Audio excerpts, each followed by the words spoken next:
જય સ્વામિનારાયણ. આજના દર્શન.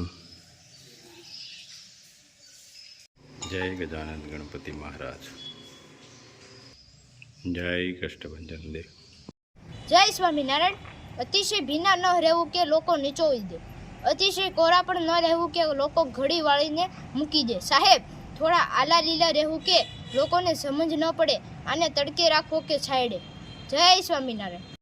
Good morning. જય સ્વામિનારાયણ. જય સિયારામ. જય શ્રી કૃષ્ણ. જય માતાજી. ઓમ નમઃ શિવાય. સત્યમેવ વિજેતા સિદ્ધેશ્વર મહાદેવ જય. જો આ ઓર્ગેનિક તુવેર કે આમાં કોઈ વસ્તુ નહીં અને ભમરા ઉડે છે, ત્યાંથી જ દેખાઈ જાય કે જો દવા છટાતી હોય તો આ ભમરા ન હોય, નાશ પામ્યો હોય. એટલે આ 100% ઓર્ગેનિક તુવેર છે. અને આપણે જે તૂર દાળ બનાવીએ છીએ એ તુવેર, અને હજી આને ફાલ આવવાનો બાકી છે. હવે ધીમે ધીમે ફાલ આવતો જાય છે, અને જેટલો ફાલ આવશે ને જેટલો ફૂલ ઉગડશે એટલે લાગઠ નકરું ભમરું જ અત્યારે જ એટલું થઈ ગયું છે કે લાગઠ નકરા ભમરા જ ઉડે છે. અને આમાં તો કહેવત છે ને, ઉડી જા ભમરો આગો જા ભમરા.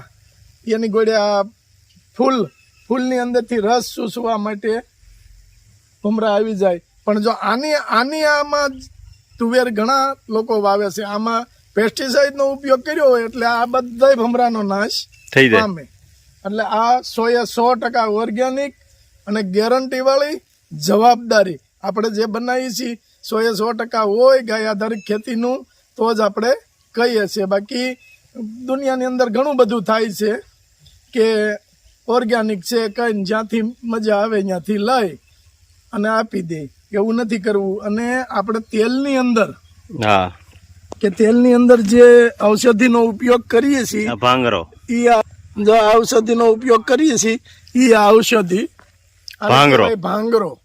એટલે આપણે રાખ્યો તો એને ફાર્મરને આપણે કીધેલું જ હતું કે ભાઈ ભાંગરો જેટલો ઉગે એટલો રાખવાનો તુરની અંદર.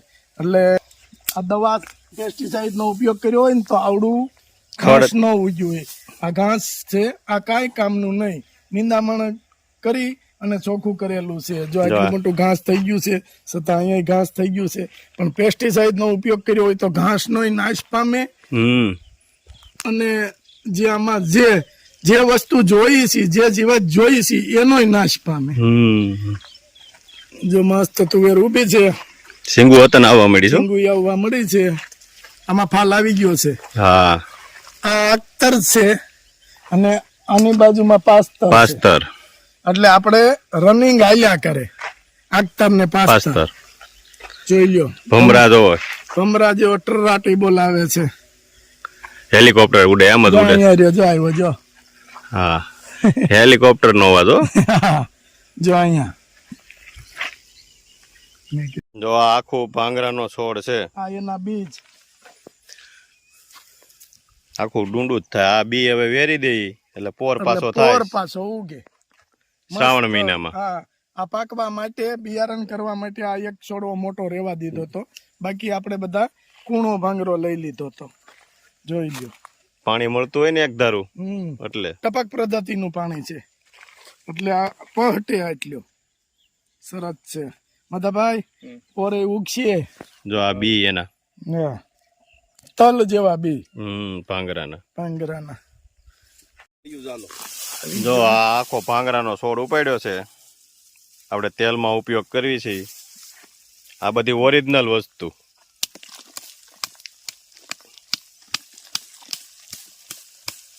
આમાં બે જાય તો આવે પાછી ખબર પડતી હોય એ જ ઓળખી શકે.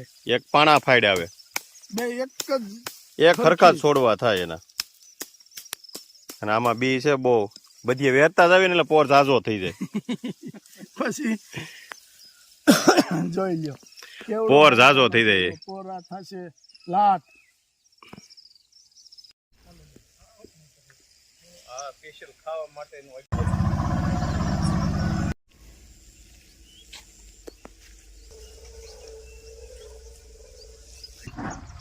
જો આ દૂધીના વેલા વાડે ચડાવ્યા છે.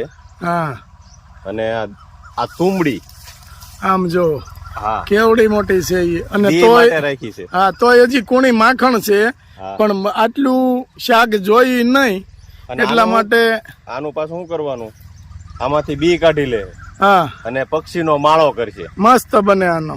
આ બધા ખેડૂત એવી રીતના કરે જો. અને આની અંદર રે ઠંડુ હા એકદમ ઠંડુ રે, ઉનાળામાં એટલા માટી માટે જેવું. માટી જેવું ઠંડુ રે. એટલે આવા તુમડા બધા પકવે અને પક્ષીના માળા કરે અને જૂનવાણી બી રાખે. કેવાય આને લોકી, હા. પણ આપણા બાજુ આને તુંબડી કે આ ગોળ થાય એટલે ઓલી તુંબડી. બધી લાંબી થાય. લાંબી થાય. એટલો ફેર છે ખાલી. જોઈ લો કેટલા વેલા ચડાવ્યા છે મસ્ત બધાય. અને 100% ઓર્ગેનિક ભીંડો, હા દેશી બી હો. દેશી બી ભીંડો જો કેટલો કાઠાળો થયો છે. જો અહીંયા સિંગુ જોવે. હા જો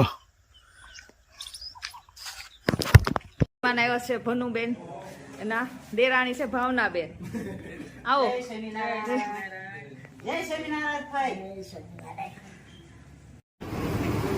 ઢોસા બનાવવાનું ચાલુ નિલેશભાઈ. જય સ્વામિનારાયણ. નિલેશભાઈ ના ઢોસા હો. રાધે, અમરેલી ધારી રોડ ઉપર. ઓનલી ઢોસા. વાહ. રમેશભાઈ તો બનાવે જ છે ને, સુપર બનાવે હો ઢોસા, એક નંબર. કા રમેશભાઈ?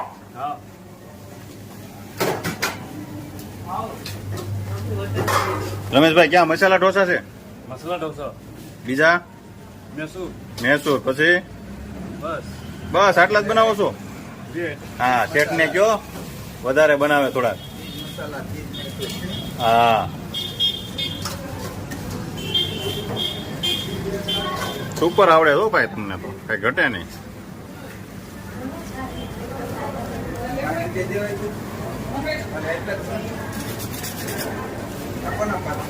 હવે જો આ બે ભાણિયાભાઈ છે, બેન છે, કુમાર છે. કુમાર છે, અને અહીંયા આપણું ફેમિલી બધું.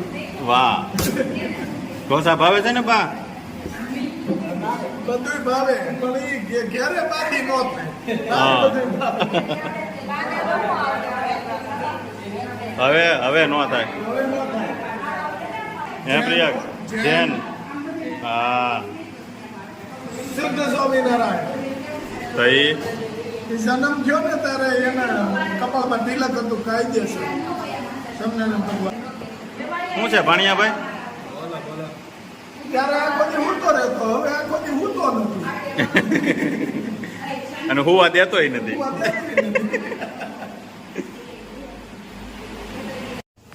રમેશભાઈ મૈસૂર ઢોસાનું ચાલુ છે? ચાલુ છે.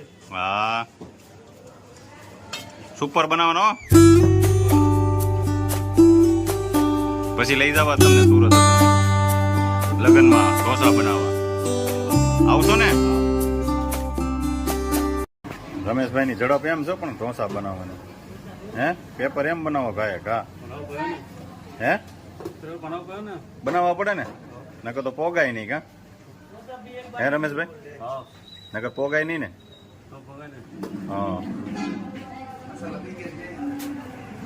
તો સોમવારથી રમેશભાઈ બનાવે છે મસાલા ઢોસા. કા રમેશભાઈ? સરસ લ્યો. અને આ શેઠાણી છે અમારે. કા શેઠાણી? હા ઓ, ક્યાં આવ્યું આપણે આ? સ્ટેશન રોડ, હા. જલાલા. Only dosa, only dosa. હા આવી જાજો. કા બહુ મસ્ત આવી બને જજો, છે. બહુ મસ્ત બનાવી છે. જૈન કહો તો જૈન મળી જશે. અને રેગ્યુલર જોતા રેગ્યુલર રહે તો રેગ્યુલર મળી જશે, ચીઝ વાળું મળી જશે, બટર વાળું મળી જશે. વાહ શેઠાણી કામે લાગી ગયા છો. ભાઈ કેમ બન્યા છે ઢોસા? હવે પાછું ઓલાની જેવું છે. ભાવનાબેન સુરત જેવા છે કે?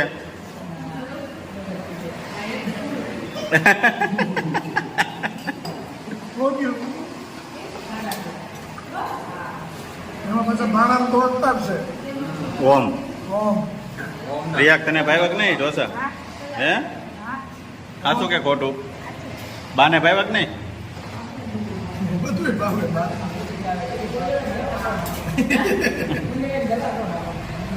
ઈ હું કેમ ખાવી જોઈએ?